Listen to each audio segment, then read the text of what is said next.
us on a document, and biology or biological processes, like for example the any molecule that build the processes always showed in books like plain processes. And they don't engage students. But if you do a path in which you make each student learn how the molecular change from one step to the other till the final result, you will engage them more than a normal book or a normal web page that is not 3D engaging. Now this puts a lot more demands on the storybook of a course. Yeah. You have to because you have to program the mind map, you have to program the nodes, you have to really go through all the steps, and there's a lot more preparation work. But once it's set, it's very amazing.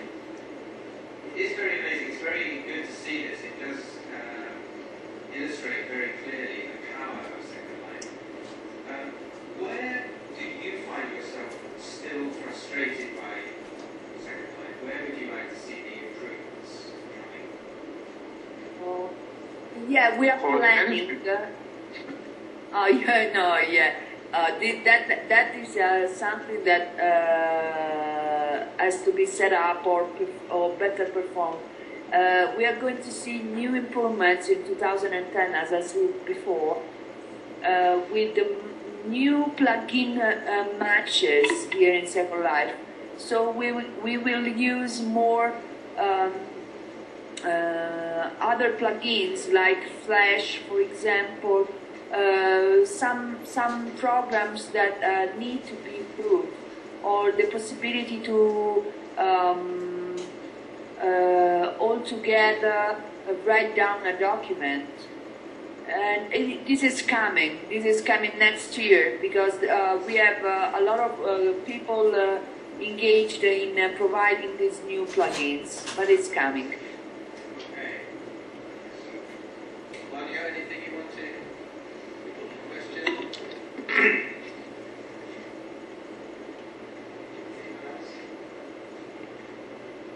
Have you showed us everything you want to show us?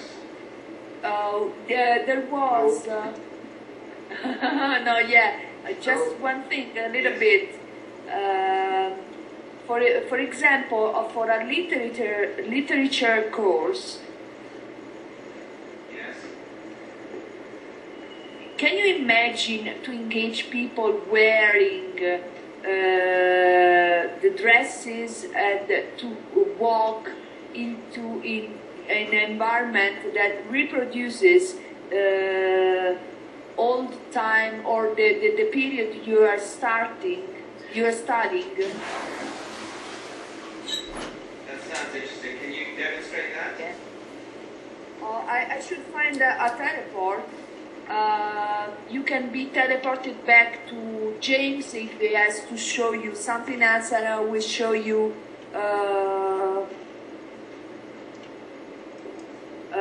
after James the environment, okay?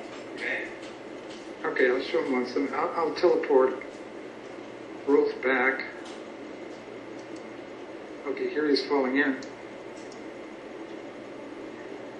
Okay, they're both falling in. Bianca's here too. Yeah? Yeah. I see them both. Now I'm standing where I was standing before. It was near the agenda. This was the mind map agenda. Now I was planning to walk over here to the next mind map. Over here. Now if you look to Okay, Rolf is trying to get positioned. I'm standing next to the workshop mind map. Now Rolf has to get positioned. And to my left, upwards, we have a whiteboard.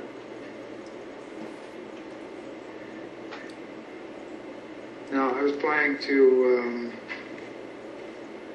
forward on this whiteboard. Can you get the whiteboard in, Rolf? Can you get in more nearer so you see the small mind map? Maybe change the color of your environment. Go to world. So you give us a midday world. Now we're at night. Your viewer is at night. We have a night view. Okay, you should go to world and then click on environment, settings, and go to midday. And then we have more light here. Right. Right. Okay, now you go to midday. World, environment settings, and midday, and then we'll have more light here. We have snow because we have snow here. I will teleport you in a snowy place. Okay, now I'm standing next to the workshop mind map. Now my level of information was that I have 3 questions. I heard Claudia talking about 2 questions. Somehow this got crossed over. Yesterday afternoon I changed over to 3 questions. The 3 main areas within the assessment questionnaire, meaning 1, learners and learning context. Maybe you can read it here. Learners and learning context, and then learners and learning resources, and learners and learning process. That's what I built up on this small mind map. This is just actually 3 white nodes. And I went into the next level and said valuing the learner as a resource, flexibility of learning pathways, openness and responsiveness. And I went in. Now I showed more or less the structure of the workshop in this small mind map, and I wanted to explain it to the people now here towards my front, or towards the left of Rolf, to the right of Rolf. You see 2 cones. Behind Rolf, there are 2 cones to the left of Rolf. Near the help desk, you see 2 cones. These cones have links to the conference documents. That means the agenda document and to the assessment document. I put these documents on scribit.com. Now people can touch the cones and load a link to the documents. And I explain them, okay, well, we're going to do a workshop. Take a look at the documents. Documents have more detailed explanation. And now try and workshop with me and give me feedback about your thoughts and assessments and ideas and things. That's what I was planning to do as a workshop. And I would then turn around to my left. If Rolf would turn around to the whiteboard, show his camera to the whiteboard. Yeah, okay, he was showing the documents, okay. I mean, he was loading the documents.